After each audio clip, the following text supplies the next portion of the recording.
अस्सलाम वालेकुम। उम्मीद करता हूँ आप लोग सब खैरियत से होंगे। अल्लाह ताला आप लोगों को खुश रखे, आमीन। मुस्लिम पर्सनल लॉ तक मेरी प्लेलिस्ट कंप्लीट अपलोड है। मैं जो बेयर एक्ट शुरू करता हूँ ना, उसको सारा कंप्लीट जो है वो डिटेल से बताने के बाद मैं उसकी प्लेलिस्ट बना देता हूँ सीक्वेंस वाइज, सेक्शन वाइज, कि आपको इजी हो कि प्लेलिस्ट ओपन की है सेक्शन 1 से लेकर जहाँ तक इसके जितने भी सेक्शंस हैं वो कंप्लीट प्लेलिस्ट आपके पास हो। उसके बाद आज जो है वो शुरू करना है लिमिटेशन एक्ट 1908। मैं हर वीडियो के अंदर एक चीज कहता होता हूँ कि जो भी मैं बताऊं आपने उसको लाजमी नोट डाउन कर लेना है, लिख लेना है, ताकि इन फ्यूचर वो चीज आप लोगों के काम आए। तो इसको शुरू करते हैं। बिस्मिल्लाहिर्रहमानिर्रहीम। बेयर एक्ट इसका सामने रख ले ताकि आपको इजी हो कि इसकी डिस्क्रिप्शन क्या कहती है, सेक्शन का कंसेप्ट क्या कहता है। जो सेक्शन में बताई जाऊं उसके पॉइंट्स बना के आपने अपनी लैंग्वेज में उसको लिखते जाना है। ठीक हो गया। अब इसको शुरू करें। सबसे पहले लिमिटेशन एक्ट 1908 के आगे लिखें कि ये एक प्रोसीजरल लॉ है। इसके अंदर प्रोसीजर डिफाइन किया गया है, सब्सटेंटिव लॉ नहीं है ये एक प्रोसीजरल लॉ है। ये आ गया। उसके बाद अब इसकी सीरीज शुरू करते हैं सेक्शन वाइज। सबसे पहले लिखें सेक्शन 1।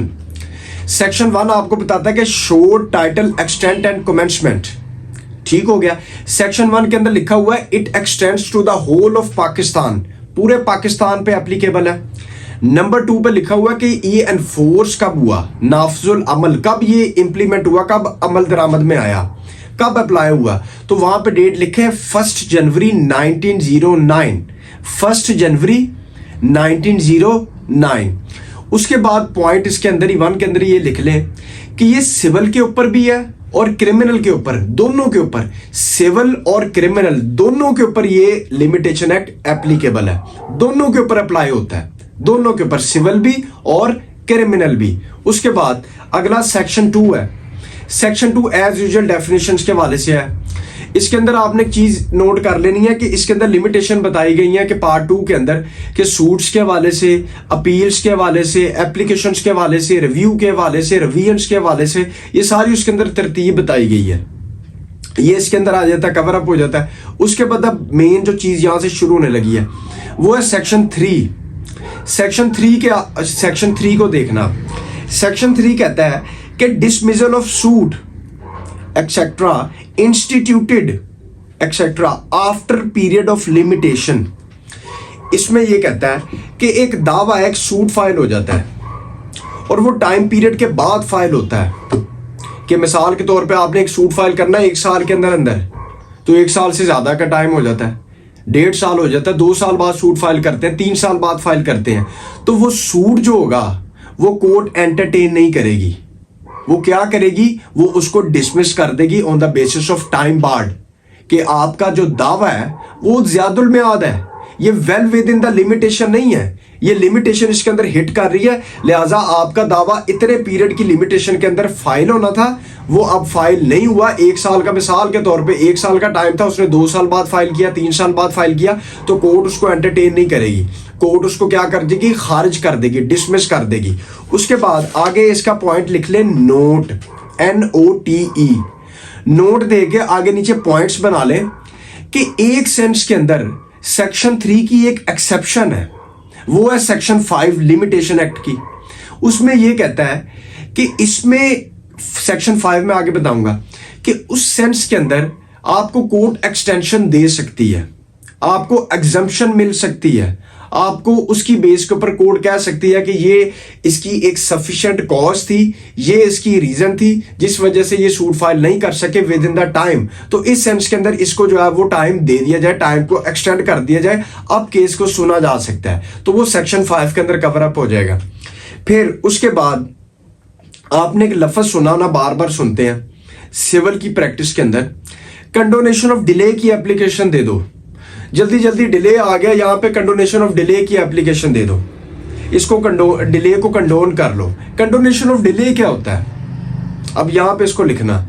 कंडोनेशन ऑफ डिले होता है कि कोर्ट जो है वो कंडोन करेगी यानी उस जो आपका डिले हुआ है, आपने देर बाद फाइल किया है, वो जो डिले आया है ना, कोर्ट उसको कंडोन करते हुए, मतलब उसको एक्सेप्ट करते हुए कि ठीक है इसने सफिशिएंट कॉज अपनी बताई है, ये रीजंस हैं इसकी, लिहाजा इसका जो डिले आया इसको कंडोन कर लिया, मतलब एक्सेप्ट कर लिया। उस बेस के ऊपर कोर्ट आपको कह सकती है कि आपकी सिविल अपील है, रिव्यू है, रिवीजन है, एप्लीकेशन है या कोई भी चीज है, तो कोर्ट उसको कह सकती है कि मैं इसको डिले को कंडोन करते हुए, मतलब एक्सेप्ट करते हुए आपको इस चीज की इजाजत दे रही हूं कि आप ये चीजें फाइल कर सकते हैं। ठीक हो गया। तो इस वजह से कहते हैं कि यार ये डिले आ गया, तो बंदे कहते हैं, वकील कहते हैं कि इस सेंस के अंदर के कंडोनेशन ऑफ डिले की एप्लीकेशन दे दो, डिले को कंडोन करने की एप्लीकेशन दे दो, कि कोर्ट उसके अंदर सफिशिएंट कॉज देखी कि किस बेस के ऊपर मैं इस चीज को एक्सेप्ट करूं।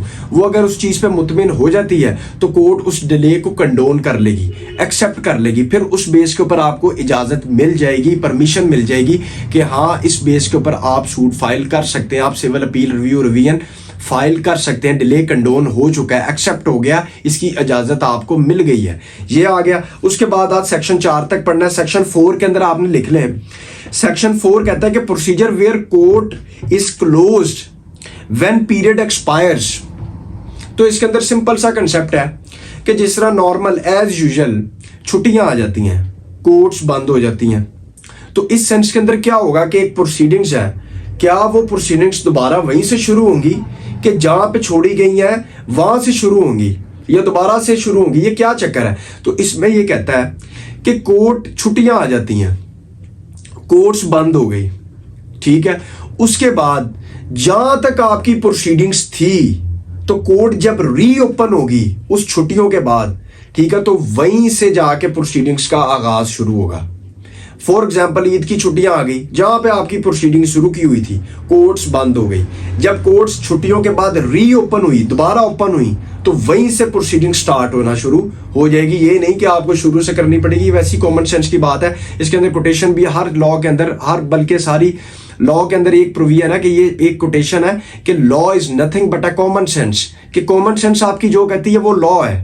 90% तक मैं ये कह सकता हूं, ठीक है। तो इस सेंस के अंदर आपने ये देखना कि जहां पे कोर्ट बंद हुई है वहां पे प्रोसीडिंग्स फ्रीज हो जाएंगी, ठीक है। जब कोर्ट्स रीओपन होंगी तो वहीं से प्रोसीडिंग्स का आगाज शुरू हो जाएगा। तो वो कोई भी इवेंट हो सकता है, ईद की छुट्टियां आ गई, संडे की छुट्टी हो गई या कोई और छुट्टी आ जाती है, तो वो सारी जो है वहां पे फ्रीज हो जाएंगी। जब कोर्ट रीओपन होगी वहीं से प्रोसीडिंग्स शुरू हो जाएंगी। तो आज सेक्शन 4 तक था, उसके बाद नेक्स्ट जो है सेक्शन 5 से ऑनवर्ड चलेंगे और लिमिटेशन एक्ट को जो है वो वाइंड अप करते जाएंगे। बाकी जो है वो दुआओं में याद रखिएगा। Thank you very much. Allah Hafiz.